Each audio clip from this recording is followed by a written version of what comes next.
2024 मध्ये भारतात NDAचं सरकार येणार का इंडियाचं?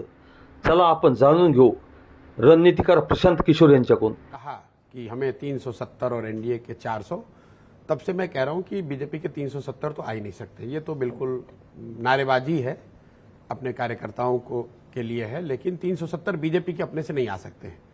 एनडीए की सीट कितनी आएगी ये आकलन करना बेमानी है, क्योंकि जो पिछले 5-10 सालों में हम लोगों ने देखा है, जीतने के बाद कौन कहां जाएगा इसका कोई आकलन है नहीं। तो एनडीए के नंबर को बहुत विश्लेषण का कोई आधार और कोई मतलब नहीं है। डेफिनेटली एक चीज तो क्लियर है कि बीजेपी के 370 नहीं आ रहे, लेकिन बीजेपी 270 के नीचे भी नहीं जा रही है, ये भी मोर और लेस क्लियर है। मुझे ऐसा लगता है, मैं बार बार कह रहा हूं कि बीजेपी के नंबर मोर और लेस जो पिछले लोकसभा में, आउटगोइंग लोकसभा में 303 का था, वही नंबर या उससे कुछ बेहतर होगा, उससे खराब नहीं होगा, ऐसा मुझे लगता है। तो आपको लग रहा है कि 300 के पार आने वाली है सीट? बस 303 के इर्द गिर्द रहेगा, मोस्ट लाइकली उससे पॉजिटिव ही रहेगा, उससे बेहतर होगा, उससे खराब होने की संभावना बहुत कम है। आपको क्यों लग रहा है कि 303 से बेहतर ही होगा? क्योंकि जो कि देखिए, इसका बहुत सिंपल और बोरिंग सा आंसर, बोरिंग इसलिए कि मैं मतलब anything which is consistent appears to be boring. अब इस बात को मैं पिछले 6 महीने से दोहरा रहा हूं कि ये बड़ा सिंपल गणित है कि बीजेपी के 303 आएंगे कि नहीं। इसको अगर आप समझना चाहते हैं तो सीट और हवा और चैटर सबको किनारे रख दीजिए, पहले ये देखिए कि उनके 303 आए कहां से। 303 में करीब करीब 250 सीट उनके आए हैं नॉर्थ और वेस्ट से। आपको बस ये देखना है कि क्या नॉर्थ या वेस्ट में बीजेपी को मटेरियल डैमेज हो रहा है। मटेरियल डैमेज का मतलब कम से कम 50 से ज्यादा सीटें क्या वो हार रहे हैं।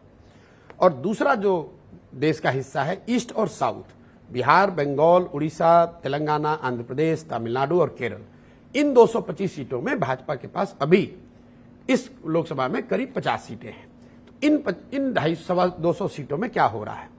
इन 225 सीटों में बीजेपी की वोट शेयर और सीट दोनों ही बढ़ रहा है। बंगाल में, उड़ीसा में, असम में, तेलंगाना में, आंध्र प्रदेश में, तमिलनाडु और केरल में। अब किस स्टेट में कितना आएगा इस पर बहस में ना पड़े। क्यूमुलेटिवली ईस्ट और साउथ में बीजेपी की सीटें 15 से 20 से बढ़ रही हैं और vote share across the region बढ़ेगा। और नॉर्थ और वेस्ट में कोई मटेरियल डैमेज है नहीं। तो एक बार को आप जो विपक्षी नैरेटिव है, उसके एनालिस्ट हैं या जो कह रहे हैं कि बीजेपी को 272 नहीं आएगा, जैसे मान लीजिए योगेंद्र जी को ले लीजिए, वो कह रहे हैं 268 आएगा, 268 आएगा, 268 अराउंड आएगा। तो अगर उनके नैरेटिव को भी एक बार मान लिया जाए तो भी वो ये तो कह ही रहे हैं कि सरकार बीजेपी की बन रही है, क्योंकि सरकार बनाने के लिए तो 272 ही चाहिए, 300 या 400 तो चाहिए नहीं। लेकिन अगर उन आंकड़ों को भी आप देखेंगे तो सारा दारोमदार लोग इस पर बैठा रहे हैं कि महाराष्ट्र में बीजेपी को बहुत डैमेज हो रहा है। कुछ लोग बता रहे हैं कि यूपी में भी सीटों का बड़ा नुकसान हो रहा है। तो इन 2 बड़े राज्यों को आप देख लें, जस्ट एग्जाम्पल के तौर पर। मान लीजिए कि लोग कह रहे हैं कि जो सबसे ऑप्टिमिस्टिक ऑपोजिशन के नंबर आए हैं महाराष्ट्र से, लोग कह रहे हैं कि हम 20 से 25 सीट जीतेंगे। तो अगर 20 से 25 सीट ऑपोजिशन जीत भी जाता है, मान लीजिए कि जीत गया, तो भी आउटगोइंग लोकसभा में तो बीजेपी के महाराष्ट्र में सिर्फ 23 सीटें हैं। 23 से कम तो तब भी नहीं हुआ, तो बीजेपी का नंबर घटेगा कैसे? कुछ लोग कह रहे हैं यूपी में इस बार नंबर घट रहा है। तो लोग भूल गए हैं, थोड़ी मेमोरी कम है लोगों की, कि भाई पिछली बार बिहार और यूपी मिलाकर बीजेपी को करीब करीब 25 सीटों का नुकसान हुआ था 2014 के मुकाबले, जो बंगाल जैसे राज्यों से पूरा हुआ था। वो नुकसान इसलिए हुआ था कि बसपा सपा साथ में लड़े थे और बीजेपी 73 से घट के 62 पे, 62 पे आ गई थी। तो अगर कोई ये कह रहा है कि यूपी में बीजेपी को 20 सीटों का नुकसान हो रहा है, तो मैं बहस में पड़े बगैर ये कहूंगा, भाई तो फिर बीजेपी की सीट घटी कहां? उनके तो 62 है ही, 18 पहले से हारे हुए हैं। नुकसान तो तब होगा अगर आप ये कहें कि यूपी में उनको 40-50 सीटें वो हार रहे हैं, और वो चीज न पक्ष कह रहा है न विपक्ष कह रहा है। इसी तरह बिहार है, जो बड़े राज्य हैं, वहां पर ऐसा दिख नहीं रहा है। कुछ लोग ये कह रहे हैं भी राजस्थान में 5-7 सीटें हार सकते हैं, हरियाणा में 2-4-5 सीट हार सकते हैं, वो ठीक है। लेकिन अभी तक मुझे या जनरली पब्लिक डोमेन में कोई ऐसा एनालिस्ट विश्वसनीय नहीं दिखा जिसने ये कहा कि कोई राज्य है जो ऑपोजिशन पूरा सिरे से जीत रहा है।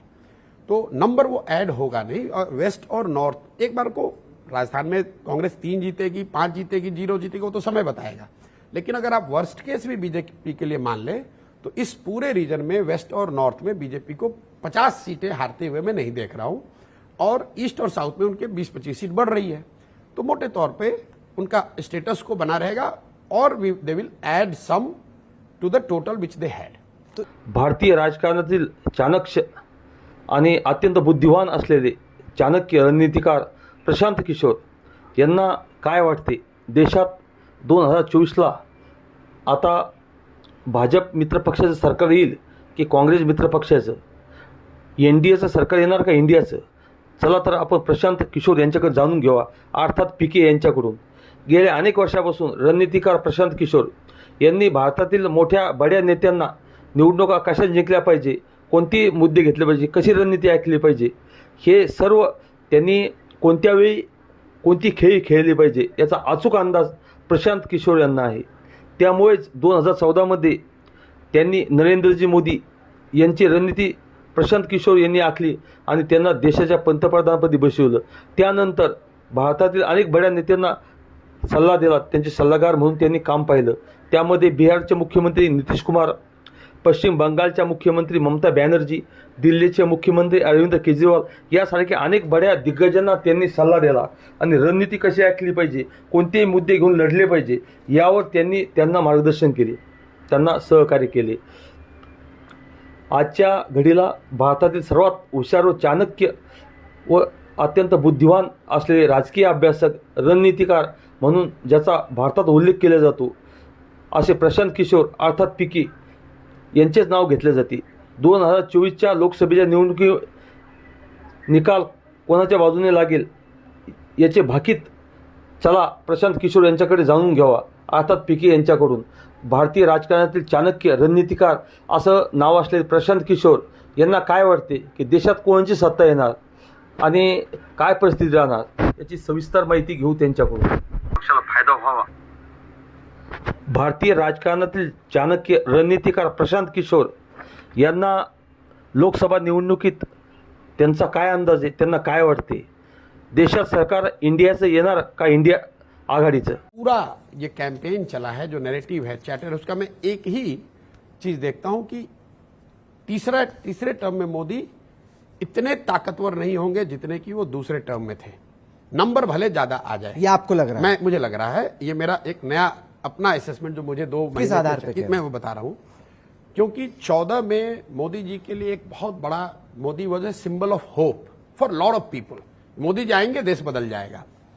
2019 में जो वोट था वो मोदी के प्रति विश्वास का वोट था कि हमें इन पर भरोसा है, ये चीजों की इन्होंने शुरुआत करी है और अच्छा होगा हर क्षेत्र में।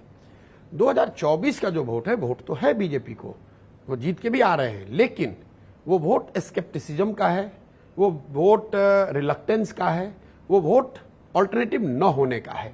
तो जो एक अंधभक्ति थी मोदी जी के लिए, एक बहुत बड़ा भरोसा। देखिए लीडर की जो ताकत क्या है, आप लोग कवर करते हैं इतने समय से पॉलिटिक्स, लीडर की ताकत है पब्लिक सपोर्ट।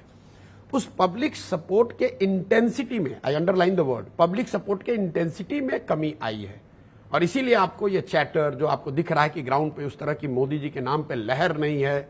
एनालिटिकल जितने टूल्स हैं, जो डेटा हैं, जो मोदी जी की अटेंडेंस है मीटिंग्स में, जो TRPs हैं, जो उनके इंटरव्यूज को जितने लोग देख रहे हैं, अगर सब चीज को आप मिलाकर देखेंगे तो जनरली उनके चैटर में, उनके सपोर्टर्स की इंटेंसिटी में कमी आई है। भाजपा के सपोर्टर कहेंगे चूंकि आप अपनी कोई दाल गलाने की कोशिश कर रहे हैं इसलिए आप कह रहे हैं, क्योंकि अगर आप कह रहे हैं कि 300 से ऊपर सीटें आएंगी तो वो तो बड़े मैंडेट से जीते हैं। 282 से 303 से अगर ऊपर आ गई तो मोदी जी और उनके सपोर्टर बोलेंगे हम तो पहले से बड़ा जीते हैं। बिल्कुल, ये प्रशांत किशोर कैसे कह रहे हैं मेरी लोकप्रियता कम हो गई? बिल्कुल बोलेंगे। इस देश में हम लोग क्रिकेट बहुत देखते हैं। मान लीजिए कि विराट कोहली ने 101 रन बनाए और बिल्कुल फ्लॉलेस 101 रन बनाए। किसी दूसरे इनिंग में विराट कोहली ने 140 रन बनाए, लेकिन उस दौरान उनके 6 कैच ड्रॉप हुए। तो किस इनिंग को आप बेहतर मानेंगे? लोग रिकॉर्ड पे तो दोनों में सेंचुरी लिखी जाएगी, लेकिन 140 की जब इतिहास लिखा जाएगा, रिकॉर्ड लिखा जाएगा, तो उसमें यह कहा जाएगा कि 6 कैच अगर नहीं छूटे होते तो शायद और अगर आप विराट कोहली से भी पूछेंगे कि आपकी इनिंग दोनों में अच्छी कौन थी तो बताएंगे 101 वाली। तो मैं आपको ये कह रहा हूं कि 2014 की जो विक्ट्री थी मोदी जी की, वो फ्लॉलेस विक्ट्री थी, होप की विक्ट्री थी। 2019 विश्वास की विक्ट्री थी। 2024 ऑल्टरनेटिव नहीं होने की विक्ट्री है। 2024 उनके सामने कोई बेहतर ऑल्टरनेटिव, बेहतर चैलेंजर नहीं आया। इसके लिए उनका सपोर्टर तो कहेगा ही कि ठीक है, मैं उससे कोई इनकार भी नहीं कर रहा हूं, वो जीत के आएंगे, सरकार बनाएंगे, सरकार चलाएंगे भी। coming back to your original question, what it will do to his functioning as a prime minister?